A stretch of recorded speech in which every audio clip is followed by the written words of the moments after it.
This is a neighborhood about 3 or 4 blocks from my house. There's a tow truck I saw driving down the road earlier today.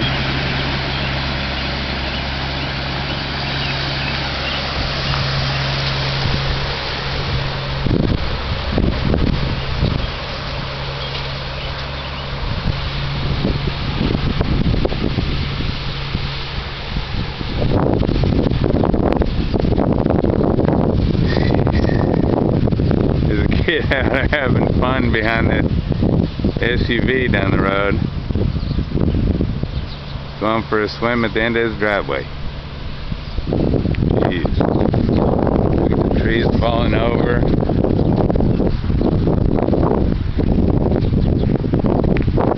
Just goes on for blocks and blocks.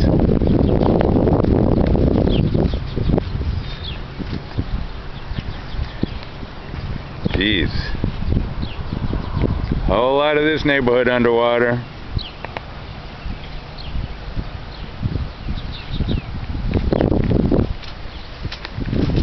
It just goes on street after street.